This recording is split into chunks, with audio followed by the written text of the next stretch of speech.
찬양하라 내 영혼아, 찬양하라 내 영혼아, 온 마음과 정성 다하여 주 찬양하라.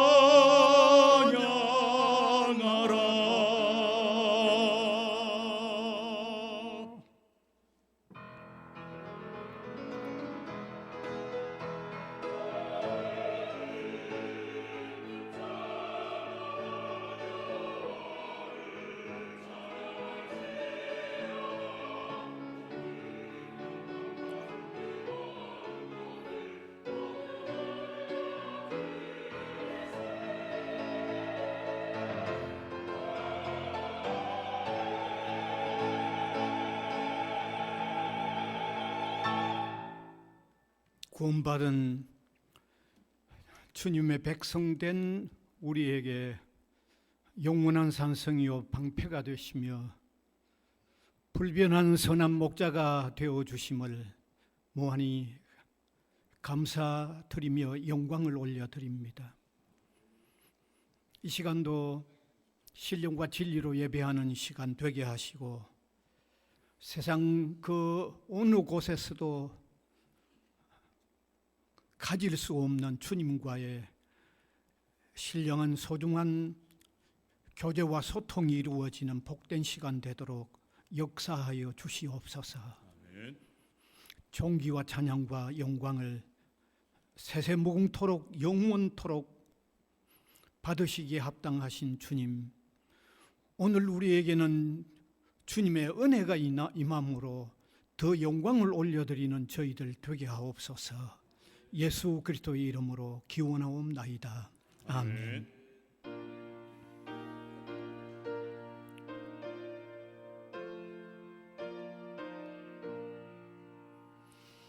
이 천지가 만물들아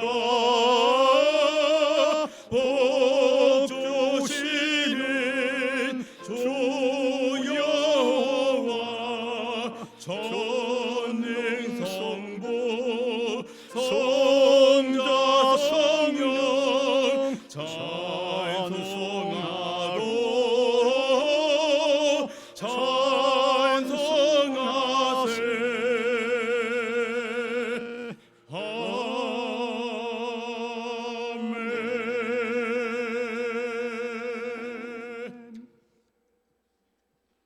전능하사 천지를 만드신 하나님 아버지를 내가 믿사오며 그 외아들 우리 주 예수 그리스도를 믿사오니 이는 성령으로 잉태하사 동정녀 마리아에게 나시고 본디오 빌라도에게 고난을 받으사 십자가에 못 박혀 죽으시고 장사한 지 사흘 만에 죽은 자 가운데서 다시 살아나시며 하늘에 오르사 전능하신 하나님 우편에 앉아 계시다가 저리로서 산 자와 죽은 자를 심판하러 오시리라. 성령을 믿사오며 거룩한 공회와 성도가 서로 교통하는 것과 죄를 사하여 주시는 것과 몸이 다시 사는 것과 영원히 사는 것을 믿사옵나이다. 아멘.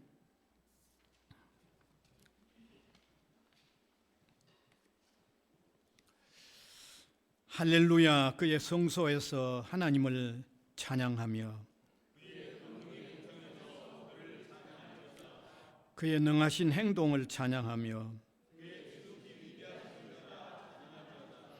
나팔 소리로 찬양하며 소고치며 춤추어 찬양하며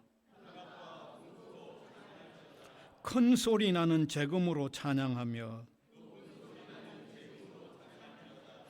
호흡이 있는 자마다 여호와를 찬양할지어다. 할렐루야. 아멘.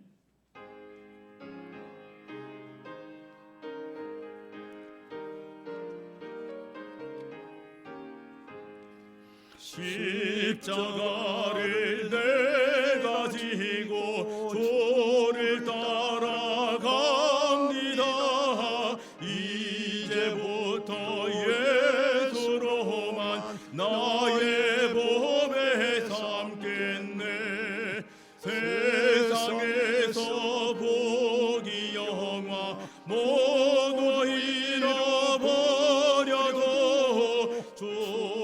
평안 내가 받고 영생 복을 받겠네. 주도 곤욕 당했으니 나도 곤욕 당하리. 세상 사람 간사하나 예수 진실합니다. 예수 나를 사랑하사 빛나는 얼굴 보이면 원수들이 미워해도 염려할 것 없겠네. 내가 핍박 당할 때에 주의 품에 안기고 세상 고초 당할수록 많은 위로 받겠네. 주가 주신 기쁨 외에 기뻐할 것 뭐냐. 주가 나를 사랑하니 기뻐할 것뿐일세. 아멘.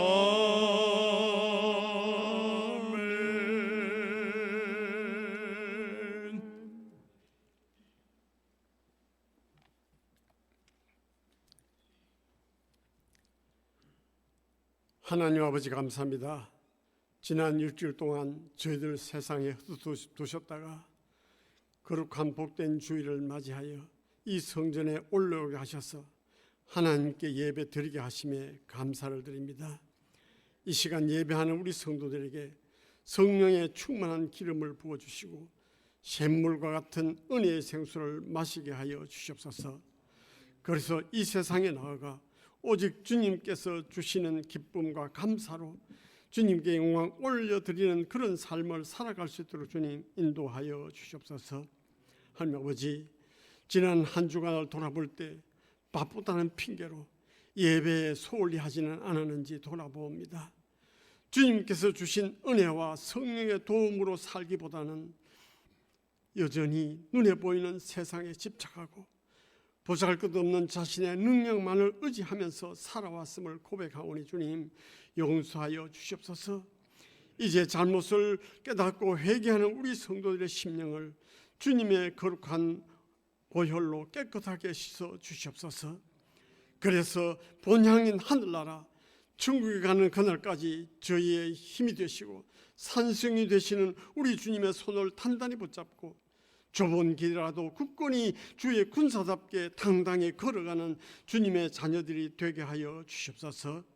하나님 아버지, 무더운 여름을 보내면서 우리는 지구촌 곳곳에서 발생하고 있는 기상이변을 경험하고 있습니다. 40도 아니 50도가 넘는 폭염으로 전 세계가 홍역을 앓고 있습니다.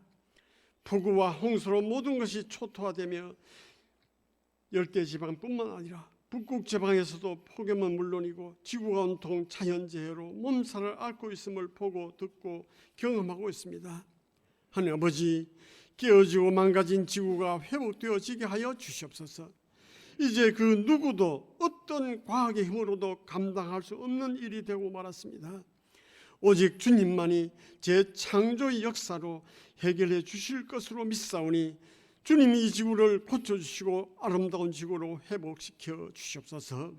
하나님 아버지, 이렇게 힘든 폭염 속에서 우리 성도들 건강 잃지 않도록 주님 보호하여 주시옵소서. 또한 여러 가지 고통과 병환으로 힘들어하는 우리 성도들에게 주님의 오른손으로 안수하셔서 질병에서 고침을 받도록 역사하여 주시옵소서. 하나님 아버지, 이 나라를 위하여 기도합니다. 75년 전 이 땅의 참혹한 전쟁으로 수많은 생명이 희생되고 나라가 폐허가 되었습니다. 그러나 그 폐허 위에서 다시 일어나 세계 속에서 경제 대국으로 부흥하게 하시고 자유와 평화를 누릴 수 있도록 이끌어 주신 하나님의 은혜에 정말로 감사드립니다. 우리가 지금 누리고 있는 이 자유와 번영이 결코 당연한 것이 아니고 분명 하나님의 은혜와 역사함이 있었다는 사실을 우리 성도들뿐만 아니라 온 국민들이 명심하여 감사하며 살아가게 하여 주시옵소서. 하나님 아버지, 올해 3월 우리 성도들 기도에 응답해 주셔서 감사합니다.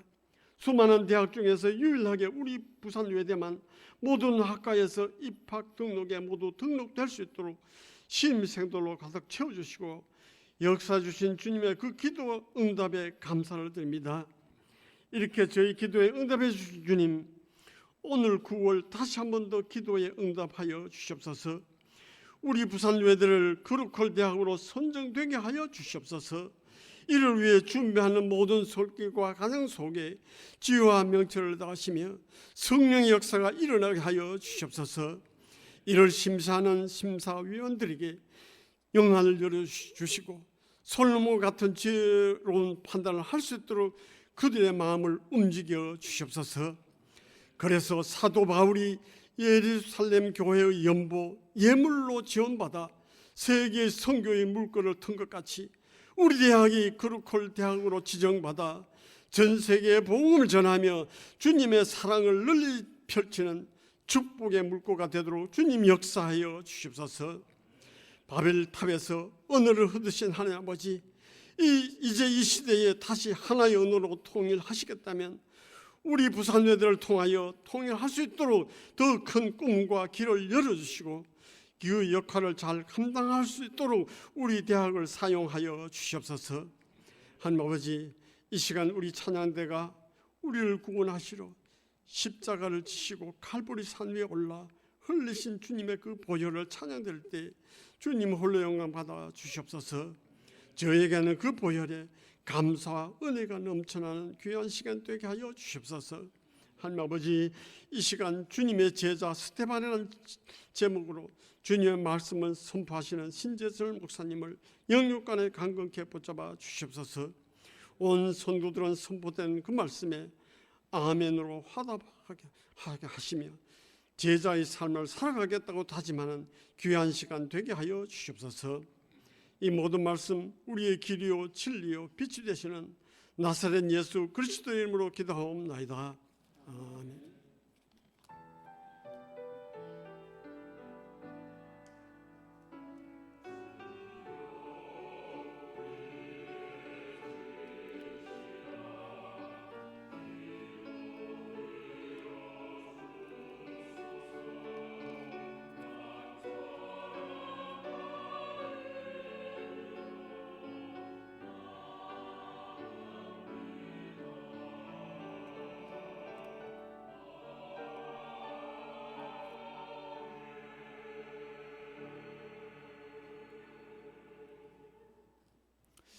하나님의 말씀은 신약성경 사도행전 7장 54절에서 60절까지 됩니다. 제가 한 절, 우리 회중이 한 절 교독해서 읽어 내려가겠습니다. 그들이 이 말을 듣고 마음에 찔려 그를 향하여 이를 갈거늘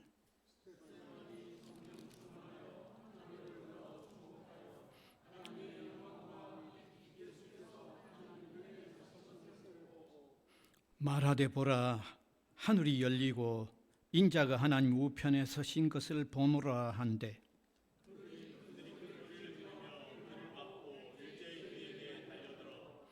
성 밖으로 내치고 돌로 칠세 증인들이 옷을 벗어 사울이라 하는 청년의 발 앞에 두니라.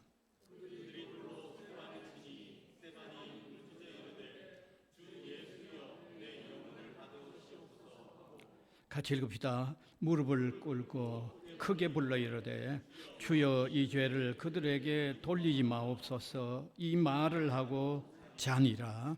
아멘.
아멘. 오늘 우리에게 설교해 주실 목사님은 신재철 목사님. 우리 대학의 초빙 교수님이시고 또 지난해 우리 대학부도 담당하셨던 익히 우리가 잘 아는 목사님이십니다. 오늘 전해 주실 말씀은 주님의 제자 스데반입니다. 이제 나오셔서 말씀 전해 주시겠습니다. 신약성경 27권을 기록한 9명의 기록자 가운데 유일하게 이방인 할례인은 누가뿐입니다. 누가는 하나님의 구원 역사를 2부로 기록을 했는데 일부 누가복음에서는 예수님의 탄생, 지상 사역, 그리고 십자가 죽음과 승천까지의 사역을 기록을 했고 2부인 사도행전은 이 성령님이 오셔서 교회가 확장되는 그런 선교의 역사를 사도행전에 담아냈습니다. 이 사도행전 주제절은 잘 아시는 대로 1장 8절이라고 말씀드릴 수 있는데 성령이 임하시면 너희가 권능을 받고 예루살렘부터 땅끝까지 이르러 내 증인 예수님의 증인이 되리라 라고 하는 것이 주제절이라고 말씀을 드릴 수 있습니다.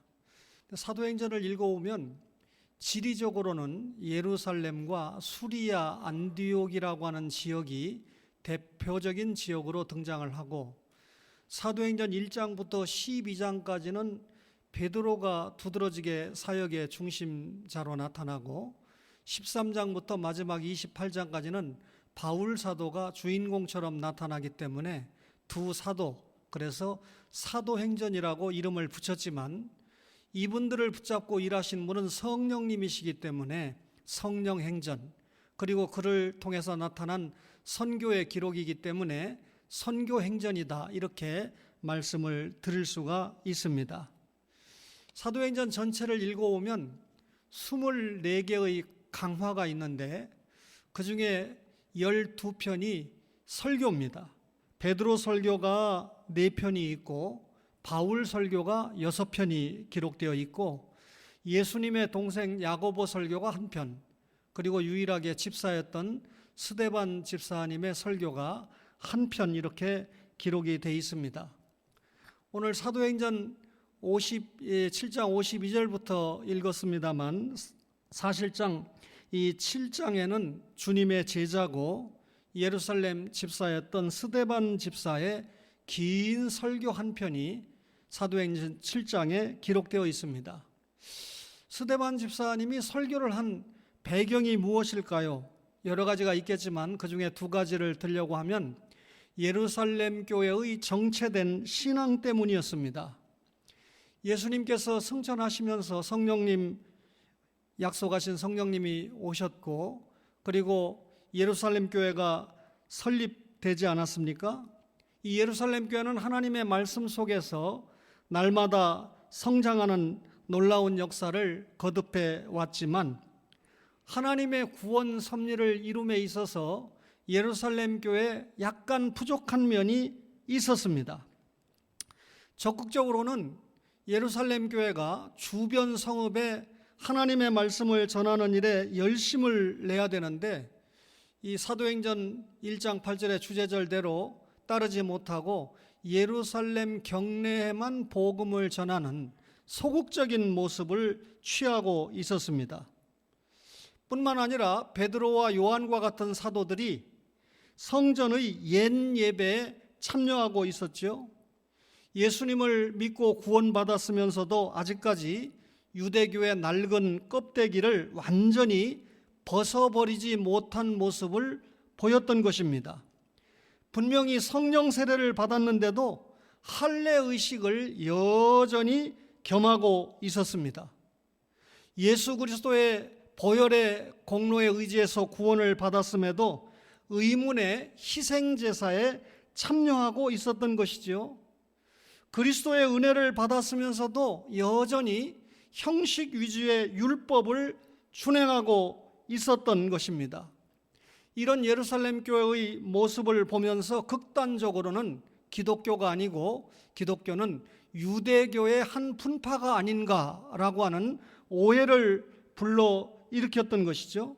이것은 예루살렘 교회가 정체하고 있었다라고 하는 한 면을 보여주는 것인데, 이런 모습을 통해서는 하나님의 구속 계획을 감당하기에는 연약한 점이 보였던 것입니다. 이런 이 배경 속에서 스데반이 설교를 했는데, 분명한 것은 이 스데반의 설교를 보면서 새로운 인물의 등장이 필요했다라고 하는 것이죠. 예루살렘 교회가 부족하다고 해서 하나님께서 하나님의 구원 계획을 중단하시지는 않습니다. 예루살렘 교회의 신앙 한계를 극복하기 위해서 사도들 외에 새로운 인물이 필요했던 것이죠.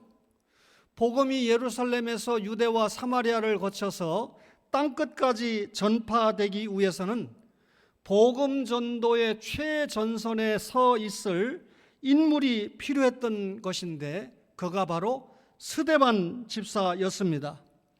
우리가 교회 역사를 살펴보면 새로운 시대가 전개될 때마다 새로운 인물이 등장했던 것을 볼 수가 있습니다. 스데반은 어떤 점에서 선교의 새 장을 여는 개척자의 역할을 했는데, 먼저 스데반은 헬라계 유대인이었습니다. 히브리계 유대인과는 달리 당시 세계 역사의 흐름을 익히 알고 익숙해 있었던 사람이 스데반이었다, 그 말이죠. 따라서 스데반은 유대인들이 가지고 있는 구습에 매이지 않고 과감하게 그리스도의 복음을 전파할 수 있었던 것입니다. 스데반 집사는 베드로나 바울과 달리 헬라파 회당에 출입을 하면서 열심히 전도를 했습니다. 히브리계 유대인들은요, 이 자신들이 교회를 지키면서 하나님의 양들을 돌보는 데 주력을 했다고 한다면, 반면에 스데반 집사는 새로운 영역을 개척하는 선교 역사에 최선을 다했던 것입니다. 스데반 집사는 신앙이 탁월했습니다. 성령이 충만한 자라고 그랬죠. 사도행전 6장 8절에 보면 기사와 이적을 보일 정도로 은혜와 권능을 받은 집사가 스데반이다 라고 소개를 합니다. 이렇게 정체된 예루살렘 교회를 통해서 복음 확장이 어려움을 보일 때 새로운 인물이 필요했고, 새로운 인물인 스데반 집사가 구속사적인 한 편의 설교를 남기게 됩니다. 스데반은 그 이름의 뜻이 면류관이라는 뜻인데, 이 면류관이라는 이름의 뜻과는 달리 기독교 역사에 나타나자마자 바로 사라지고 말았습니다. 그렇지만 그 짧은 시간에 스데반 집사가 남긴 자취는 면류관처럼 영원히 빛나고 있지요. 이유가 뭘까요? 스데반 집사가 잊을 수 없는 설교 한 편을 남겼기 때문인데, 그 잊을 수 없는 설교가 구속사적인 설교 한 편이었다라고 하는 것입니다. 이를 보면 스데반 집사는 하나님의 뜻을 전하는 구속사적인 설교 한 편을 남기기 위해서 이 땅에 보내진 사람 같아요. 구약 역사 가운데 나타난 위대한 신앙 위인들을 중심으로 스데반 집사가 설교를 진행하는데, 그 첫 번째가 아브라함의 교훈을 들어서 설교하는데요. 사도행전 7장 1절로 7절의 내용이죠. 스데반 집사가 설교할 때 아브라함이 소명받았다라고 하는 것을 시작으로 설교를 시작합니다. 유대인들은 모세가 받은 율법을 절대시하지 않았습니까? 이런 유대인들에게 너희가 받은 율법보다 훨씬 이전에 아브라함이 구원의 언약을 받았다라고 하는 것을 저들에게 스데반 집사가 상기시키고 있는 것이죠. 갈라디아서 3장 17절에 보면 하나님께서 정하신 언약을 율법 430년 후에 생긴 율법이 패하지 못한다. 모세가 받은 율법보다 아브라함이 받은 구원 언약이 훨씬 이전이다 라고 하는 것을 상기시키는 거죠. 여러분이 잘 아시는 것처럼 하나님께서 아브라함에게 하늘의 별과 같은 자손 예수 그리스도를 보내겠다, 너를 통해서. 그리고 너가 서 있는 그 땅에서 예수님이 오시고 사시고 죽으시고 부활하고 승천하실 것이다 라고 하는 가나안 땅을 주시겠다고 약속을 하지 않았습니까? 그런데 유대인들은 이런 약속을 무시하고 모세가 받은 율법에만 열광을 하면서, 여러분, 그러나 이 스데반 집사가 아브라함 언약을 상기시킨 것은 율법으로 구원받는 것이 아니고 아브라함이 약속받은 예수 그리스도의 십자가와 부활의 공로로 하나님의 은혜로 구원받는다라고 하는 것을 강조하는 것이죠. 따라서 모세의 율법이 전부인 것처럼 생각하는 유대인들에게 잘못된 이 신앙을 지금 극복하라고 지적을 하고 있는 것입니다. 스데반 집사는 설교할 때 요셉의 교훈을 들어서도 설교했는데, 그것이 사도행전 7장 8절로 16절의 내용입니다. 요셉의 이야기를 굳이 스데반 집사가 한 이유는요, 유대인들의 시작이 대단히 초라하고 미미했다는 것을 기억을 해라. 너희들이 너무 교만하지 않느냐 그 말이죠. 이스라엘이 보잘것없는 민족으로 출발했다는 것입니다. 그런데 요셉 시대, 요셉이 총리가 됐기 때문에 비로소 이스라엘이 큰 민족을 이룰 수 있었고 하나님의 은혜로 해방을 맞이했다, 이걸 지적하는 거죠. 그러면서도 스데반 집사가 요셉의 이 생애를 개괄을 한 것은 형들이 요셉을 죽이려고 하는 그런 씨앗이 지금 너희 유대인들에게 그대로 싹트고 있다, 이걸 지적하는 겁니다. 하나님께서 요셉을 엄청난 어려움과 고난 속에서 건져내신 것은 유대인의 음모로 십자가에 죽었다가 다시 하나님의 권능으로 살리신 예수 그리스도, 따라서 요셉의 낮아지신 삶과 높아진 삶을 통해서 예수님의 비하와 승기의 삶을 미리 보여주셨다는 것이죠.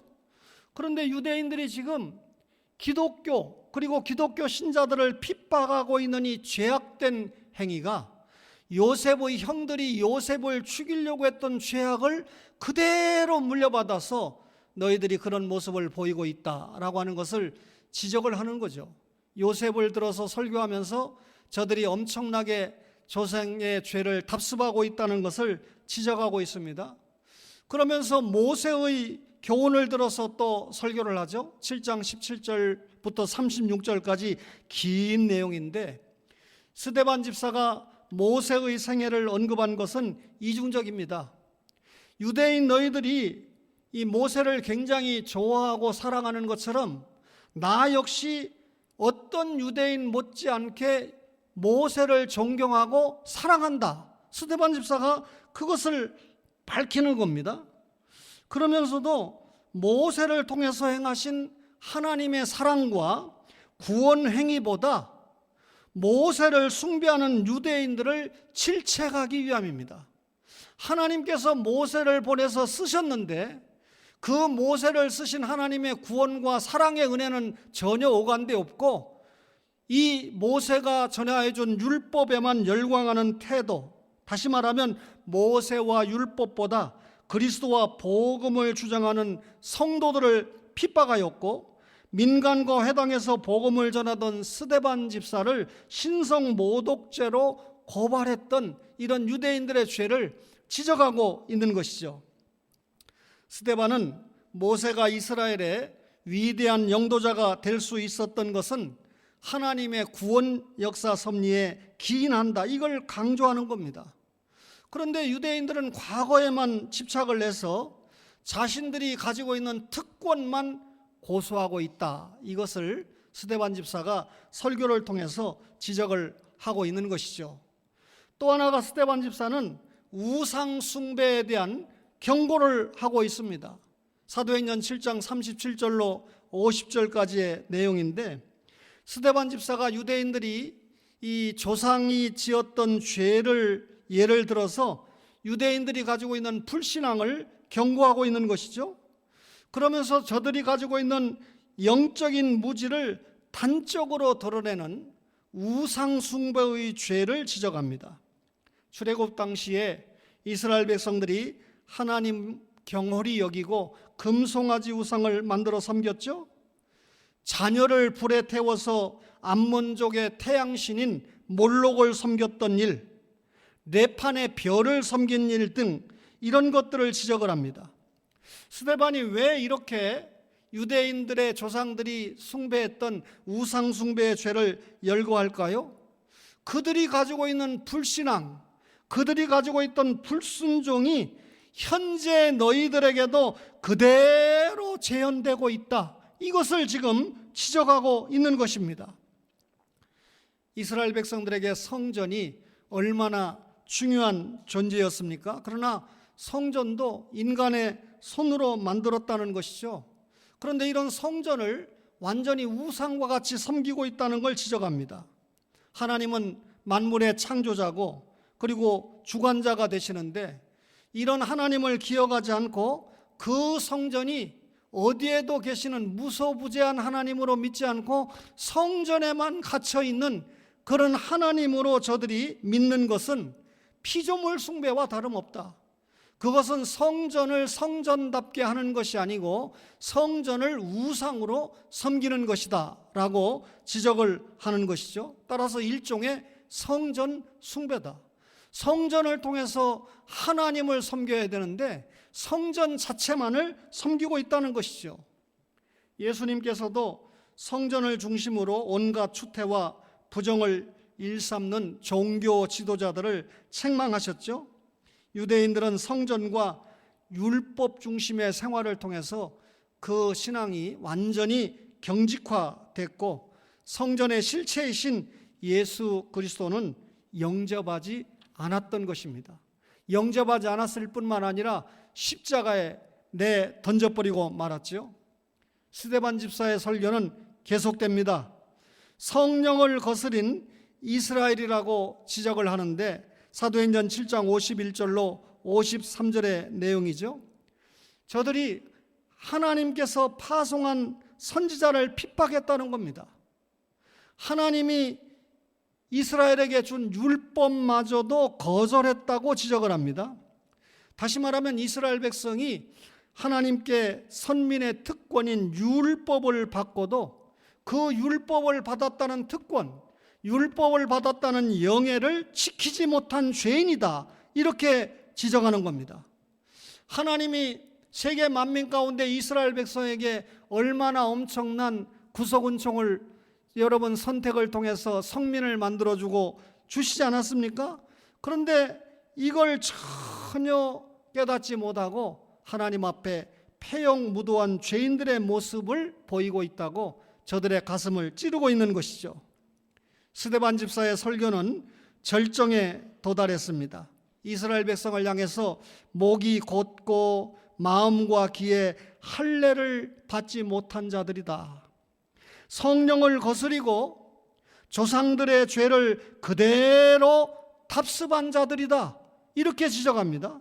스데반은 하나님을 거역하는 자들에 대해서 구약적인 표현까지도 그대로 동원을 해서 저들의 죄를 일깨우고 있는 것이죠. 스데반 집사의 설교를 듣고 있는 유대인들은 여러분 지금 너희 조상들과 현재 내 설교를 듣고 있는 너희들이 같은 부류다 이렇게 포함을 시키고 있는 겁니다. 하나님의 심판이 과거에 있었지 그러면 지금 조상들의 죄를 답습하는 너희들에게는 피해갈 수 있을까? 성령의 말씀을 듣고도 회개치 아니하는 유대인들에게 동일하게 하나님의 심판이 임할 것이라는 것을 스데반 집사가 과감하게 지적하고 있는 것이죠. 지금 스데반 집사의 설교를 듣고 있는 사람이 어떤 사람들입니까? 그 유대인들은 예수님을 잡아주고 그리고 예수님을 십자가에 못 박아 죽인 살인자들이라고 지적을 하고 있습니다. 이 유대인들의 조상들은 예수님이 오신다. 구약의 내용은 예수님이 오신다는 내용이잖아요. 그거 전파하다가 그만 핍박을 당했습니다. 그런데 지금 스데반 집사의 설교를 듣고 있는 사람들은 예수님을 직접 잡아주고 예수님을 살인한 자다. 너희 조상들은 온다고 예언만 했을 뿐인데 너희들은 직접 잡아주고 예수님을 죽인 자들이다. 이렇게 지적을 하니까 이 스데반 집사의 설교가 저들의 죄악의 정수리를 그대로 내리치고 있는 것이죠. 짧은 시간에 말씀을 드렸습니다만 아브라함의 소명부터 이 성령을 거스린 이스라엘이다라고 하는 이 설교의 내용까지 스데반 집사가 전할 때 여러분 이 설교는 예화가 없었습니다. 그저 하나님의 말씀에 입각한 그 역사를 배경으로 그 말씀을 그대로 전한 구속사적인 한 편의 설교였다는 것이죠. 이렇게 멋진 하나님의 뜻을 전한 스데반 집사의 설교를 듣고 정말 은혜 받았습니다 하고 여러분 영광이 그에게 돌아갔을까요? 스데반 집사는 이 구속사적인 설교 한 편을 남기고 순교의 길로 가게 되었습니다. 우리가 읽었던 7장 54절로 60절의 내용이죠. 스데반은 당시 잘 알려졌던 사도들에 비하면 그렇게 이름이 유명하지 않았던 무명이었습니다. 그런데도 사내들인 공회의 의도대로 유명한 사람은 유명하기 때문에 처단을 하려고 했겠지만 스데반 집사가 무명이었음에도 불구하고 그만 자신들의 의도대로 스데반 집사를 처형시키고 말았습니다. 그 제목이 뭐냐면 여호와의 성호를 회방하고 저주한 자에게 적용되는 신성 모독죄를 범했다라고 하는 것이죠. 이 증인이 먼저 돌을 던져서 치명적인 부상을 입힌 후에 그곳에 모인 자들이 다 같이 돌을 던져서 스데반 집사가 돌무덤에 깔리게 되는 것이죠. 언제나 참된 그리스도의 증인들이 가는 길은 정해져 있습니다. 스데반 집사의 성경적인 설교 앞에 순교의 길이 기다리고 있었던 것이죠. 그런데 스데반 집사님은 성령 충만하여 돌에 맞아 순교했다. 그렇게 성경은 기록하고 있죠. 죽는 그 순간에도 자신의 영혼을 주님 앞에 맡기면서 남의 영혼을 위해서 기도하는 그런 주님의 제자의 모습을 보이면서 순교했습니다. 스데반 집사님의 순교가 어떤 결과를 가져왔습니까? 교회의 확장을 가져왔다는 것이죠. 여러분, 스데반 집사가 순교한 결과는 직접적으로 이 유대인들이 기독교를 핍박했다. 이 유대인들이 기독교를 핍박한 결과 스데반 집사님이 순교의 제물이 되지 않았습니까? 그러나 스데반 집사가 순교했지만 간접적으로는 교회의 확장이라는 결과를 가져왔습니다. 스데반의 설교에 자극을 받은 유대교 지도자들은요, 스데반을 죽이는 데 그치지 않고 예루살렘 교회를 전면적으로 핍박하기 시작했습니다. 이로써 예수 믿는 신자들이 전면적으로 닥쳐오는 이 핍박 때문에 사방으로 흩어질 수밖에 없었습니다. 저들이 흩어지면 어떻게 했습니까? 복음을 전파하게 되었다는 것이죠. 여러분, 우리가 이 장면에서 유의하게 볼 것은 집사 스데반이 순교하는 그 현장에 사울이 있었다는 것이죠. 이 스데반 집사의 순교의 장면을 유대교 정통학자였던 사울이 여러분 그 머릿속에 그 장면을 눈으로 보았고 현장을 지켜봤기 때문에 생생하게 잊을 수 없는 순간으로 기억을 했을 겁니다. 죽으면서 주여 이 죄를 그들에게 돌리지 마옵소서라고 하는 이 스데반 집사의 기도를 보았는데 여러분, 스데반 집사님의 이 기도가 그대로 응답되지 않았습니까? 그 돌로 치는 자리에 있었던 사울이 나중에 예수님을 영접하고 회심을 해서 바울이 되었습니다. 스데반이 순교하는 그 시간에 기도하는 모습을 보고 사울이 아마 비웃었을 것입니다. 그러나 스데반의 처형에 가담한 일을 바울은 후에 훗날 두고두고 후회하고 반성했다고 기록하고 있습니다. 평생을 그 후에 주님을 위한 증인으로 살다가 잠든 사람이 바울이지 않습니까? 주님은 스데반이라고 하는 참된 제자의 고난과 죽음을 통해서 바울이라고 하는 또 하나의 참된 제자를 일으키셨다는 겁니다. 스데반의 죽음은 다른 제자들에 대한 핍박을 대단히 심화시켰지만 이 일로 인해서 복음이 온 유대와 사마리아로 그리고 땅끝까지 전해지는, 사도 바울을 통해서 세계 전도의 십자가의 붉은 치도의 이 영역이 확장되는 놀라운 역사가 일어났습니다. 여러분, 오늘 이 설교의 결론이 무엇일까요? 이 설교를 통해서 저와 여러분은 제자의 길, 십자가의 길, 복음 전파의 길을 생각하지 않을 수 없습니다. 스데반 집사님의 잊을 수 없는 설교 한 편을 들었습니다. 스데반 집사님이 간증으로 설교하지 않았습니다. 신유 집회를 통해서 설교하지 않았습니다. 안수 기도를 통해서 설교하지 않았습니다. 그저 하나님의 말씀을 정확하게 깨달은 대로 전하는데, 성령의 역사에 의해서 인도에 따라서 그대로 하나님의 말씀을 전하는데 최선을 다했다는 것이죠.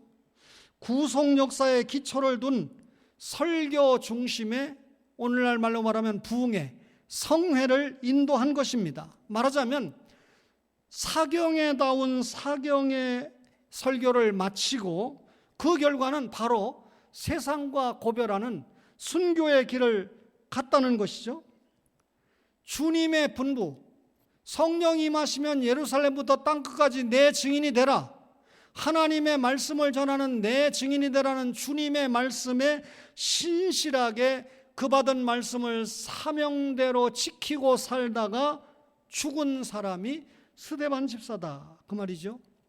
스데반 집사가 설교하기 전인 사도행전 6장 7절에 누가는 이렇게 기록합니다. 하나님의 말씀이 점점 왕성하여 예루살렘에 있는 제자의 수가 더 심히 많아지니라. 3,000명, 5,000명 정도가 아니고 제자의 수가 더 많아진다. 오늘날 말로 말하면 교인들의 수가 많아지는 게 아니라 성도의 수가 많아졌다라고 읽을 수 있습니다. 그런데 오늘 스데반 집사가 사도행전 7장에서 설교를 다 마치고 난 다음에 8장 1절에 뭐라고 되어 있습니까? 그날에 예루살렘에 있는 교회에 큰 박해가 있어 사도 외에는 다 유다와 사마리아 모든 땅으로 흩어지니라. 설교 전에는 예수님의 충만한 제자의 수가 많아졌다. 설교가 끝나고 순교한 후에는 그 많은 제자들이 어떻게 했다? 흩어졌다. 이렇게 기록하고 있습니다. 설교 전에는 제자의 수가 많아졌다고 하고 설교가 끝난 뒤에는 그들이 다 흩어졌다고 말합니다. 말하자면 스데반의 순교 이후에 흩어졌다는 말이죠. 그렇습니다. 예수님이 분명히 십자가와 부활의 구약의 대속을 성취하시고 재림하시는 완성의 순간까지 너희들이 해야 될 일이 뭐다? 권능을 받아서 땅끝까지 내 증인이 돼야 된다 그랬는데, 이 약속을 위해서 뛰어야 되는데 예루살렘의 복음을 가두고 있었단 말이죠. 그래서 하나님이 새로운 인물을 보낸 것이죠. 그리고 기가 막힌 설교를 하게 했고 그는 순교의 길을 가게 했습니다. 말하자면 땅끝까지 복음이 전파되어야 된다는 주님의 약속을 이루기 위해서 스데반이라고 하는 한 사람이 사용받은 것이죠. 스데반 집사는 말과 행동으로 전한 복음을 예루살렘의 많은 사람이 거부를 했지만 그것이 오히려 예루살렘을 넘어 온 유대와 사마리아와 땅끝까지 복음이 전파되는 결과를 낳았다는 것입니다.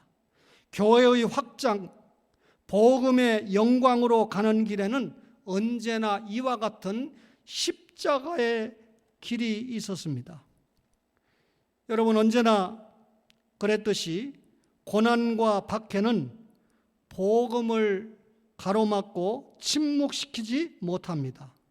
오히려 고난과 박해가 기독교 복음의 확장이라는 놀라운 결과를 가져옵니다. 이것이 주님의 제자들이 걷는 길이라는 것이죠. 여러분과 제가 지금 이 나라와 심지어 교회까지 보면서 얼마나 이 세속화된 모습을 봅니까? 주님께서 말세의 징조에 불법이 성하며, 이 불법은 세속화된 나라, 세속화된 교회를 지적을 하신 것인데요. 여러분, 이런 세속화된 나라의 모습 속에서 이를 복음화된 나라로 만드는 그 한 일조를 강조하기 위해서, 감당하기 위해서 우리 부산 외국어당이 세워졌고, 그것이 설립 정신입니다. 지난 6월 10일에 이스라엘 데이 행사가 있었고, 저는 학교 측에 협력을 요청받고 저희 수업 학생들이 같이 이스라엘 데이에 참석을 했습니다. 그때 우리 총장님께서 세속화된 나라, 세속화된 대학을 복음화된 대학으로 바꾸는 것이 너무나 중요하고 그것이 중요한 사명이라고 생각한다 라고 말씀을 하실 때 제가 굉장히 도전을 받았습니다.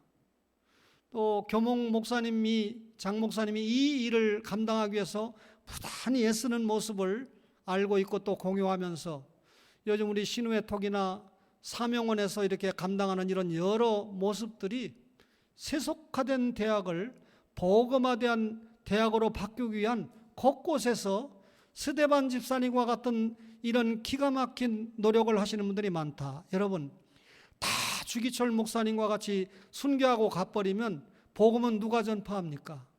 여러분, 순교도 중요하지만 선교도 중요하거든요.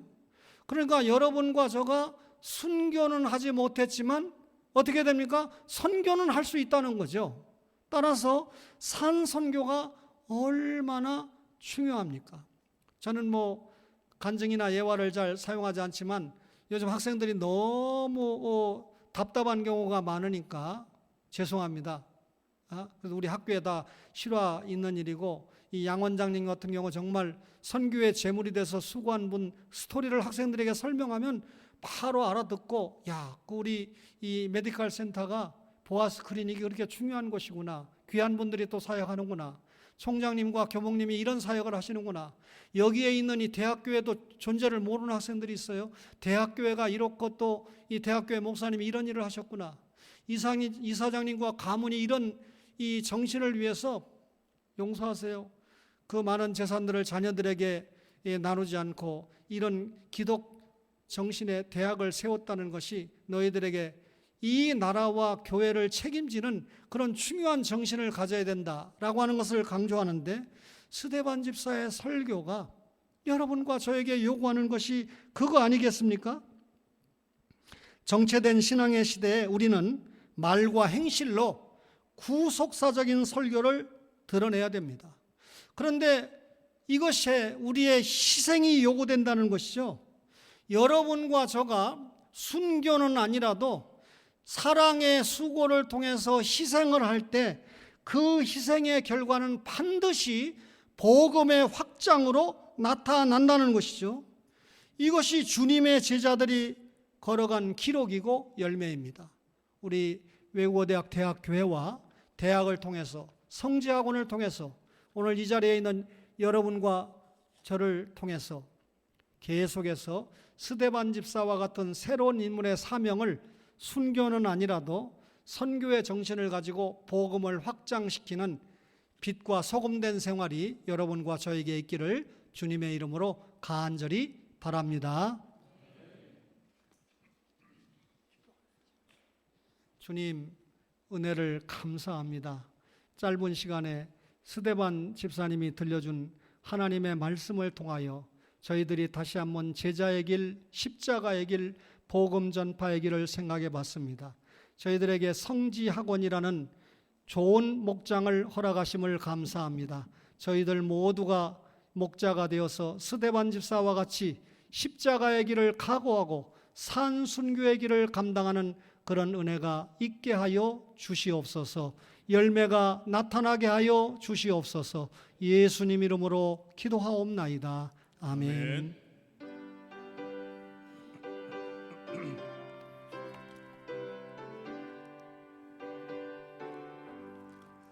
나의 영원하신 기업 생명보다 귀하다. 나의 갈 길 다가도록 나와 동행하소서. 주께로 가까이 주께로 가오니 나의 갈 길 다가도록 나와 동행하소서. 어색복이 아니함과 모든 명예 버리고 험한 길을 가는 동안 나와 동행하소서. 주께로 가까이 주께로 가오니 나의 갈 길 다가도록 나와 동행하소서. 어두운 골짜 지나가며 험한 바다 건너서 전궁원에 이르도록 나와 동행하소서. 주께로 가까이 주께로 가오니 나의 갈 길 다가도록 나와 동행하소서.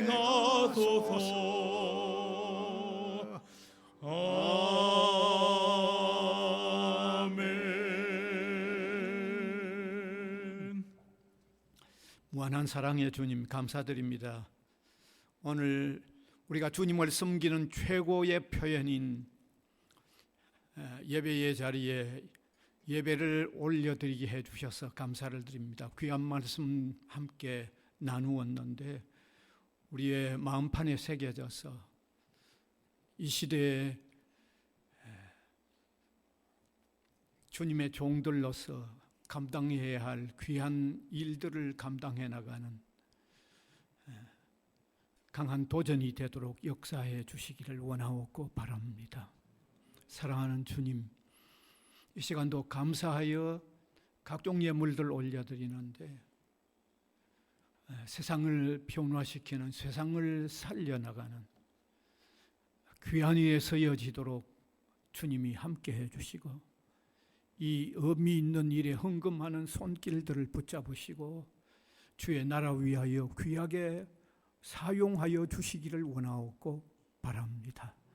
사랑하는 주님, 우리 성도들이 처해 있는 개인과 각 가정에 처해 있는 모든 상황들을 너무너무 밝히 아시는 주님, 형편과 처지를 따라 은혜롭게 인도하여 주시고 힘차게 걸어나갈 수 있도록 주님 인도하여 주시기를 원합니다. 또 우리 학원 위에 주의 돌보심이 더 새로워지게 하여 주시고 더 분명하도록 하나님 인도하여 주시고 그 결과로 통하여 더 큰 영광을 주님이 받으시옵소서.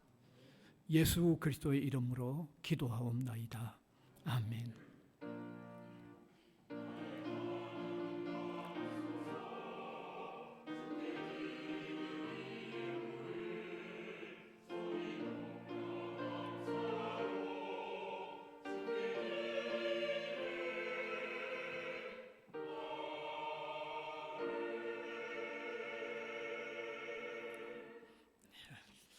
광고 시간입니다.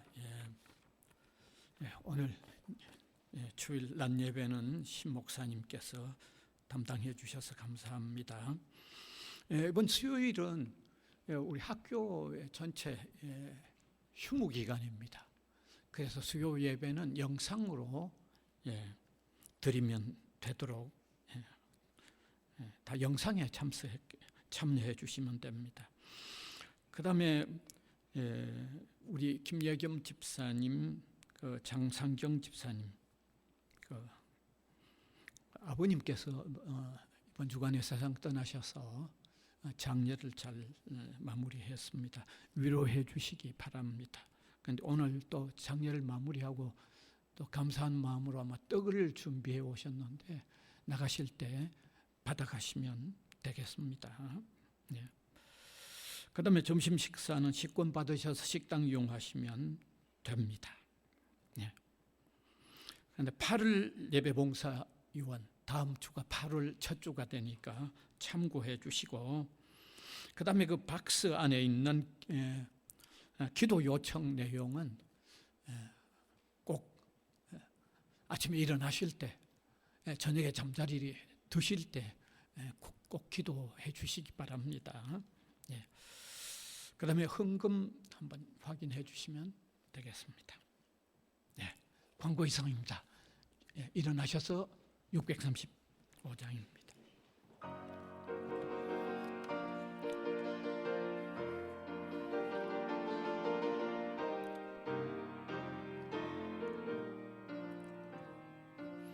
하늘에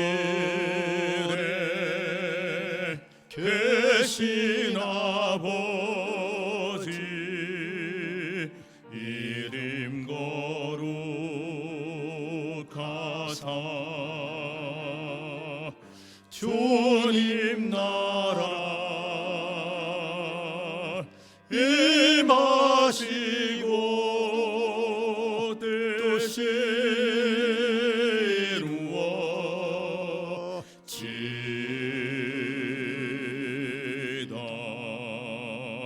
일용할 양식 주시고 우리들의 큰 죄 다 용서하옵시고 또 시험에 들게 마시고 악에서 구원하소서. 대개 주의 나라 주의 권세 주의 영광 영원히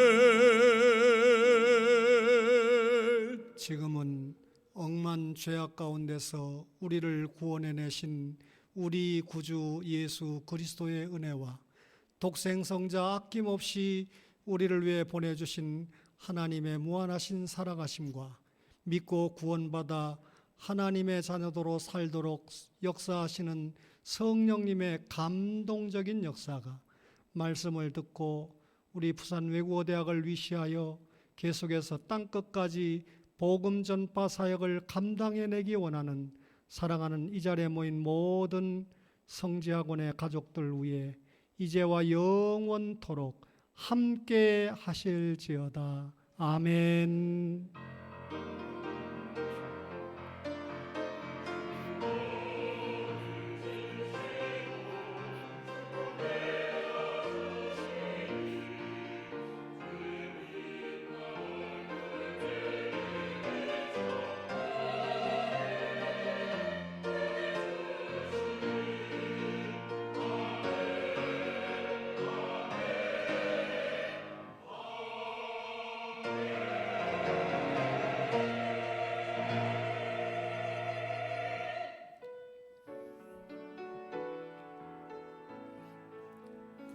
감사하라 내 영혼아 감사하라 내 영혼아 온 마음과 정성 다하여